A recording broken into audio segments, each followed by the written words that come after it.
आज की कहानी का नाम है बलि देना ही मुश्किलों का हल नहीं है।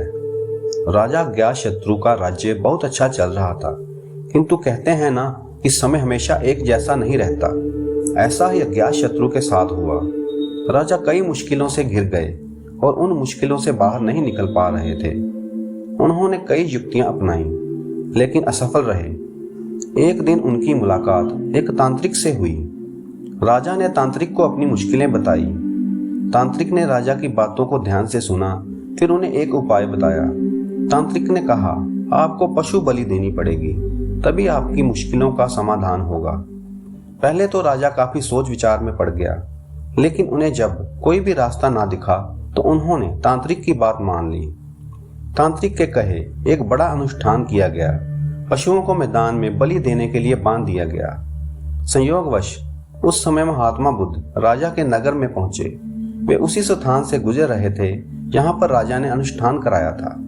महात्मा बुद्ध ने जब देखा कि निर्दोष पशुओं की बलि दी जाने वाली है, तो वे राजा के पास गए और बोले, राजन, आप इन निर्दोष पशुओं को क्यों मारने जा रहे हैं? राजा बोले, महात्मा जी, मैं इन्हें मारने नहीं अपितु राज्य के कल्याण के लिए इनकी बलि देने जा रहा हूँ, जिससे सारे राज्य का कल्याण होगा। महात्मा बुद्ध बोले, क्या किसी निर्दोष जीव की बलि देने से किसी का भला भी हो सकता है? थोड़ा सा रुककर महात्मा बुद्ध ने जमीन से एक तिनका उठाया और राजा को देते हुए बोले, इसे तोड़कर दिखाएं। राजा ने तिनके के 2 टुकड़े कर दिए। बुद्ध बोले, इसे अब पुनः जोड़ दें। राजा बोले, महात्मा जी, ये आप कैसी बातें कर रहे हैं? इसे तो अब कोई भी नहीं जोड़ सकता। तब बुद्ध राजा को समझाते हुए बोले, राजन, जिस प्रकार इस तिनके के टूट जाने के बाद आप इसे नहीं जोड़ सकते, ठीक उसी प्रकार जब आप इन पशुओं की बलि दे देंगे तो ये निर्दोष जीव आपके कारण मृत्यु को प्राप्त होंगे और इन्हें आप दोबारा जिंदा नहीं कर सकते, बल्कि इनके मरने के बाद आपको जीव हत्या का दोष लगेगा और आपकी मुश्किलें कम होने की बजाय और भी कहीं बढ़ जाएंगी, क्योंकि किसी भी निर्दोष जीव को मारकर कोई भी व्यक्ति खुशी प्राप्त नहीं कर सकता। आपकी समस्या का हल निर्दोष जीवों को मारने से कैसे हो सकता है? आप राजा हैं, आपको सोच विचार कर निर्णय लेना चाहिए।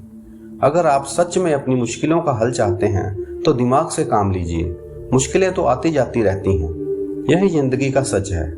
किसी निर्दोष जीव को मारने से समस्याएं नहीं समाप्त होंगी, बल्कि उसका हल आपको बुद्धि से ही निकालना पड़ेगा।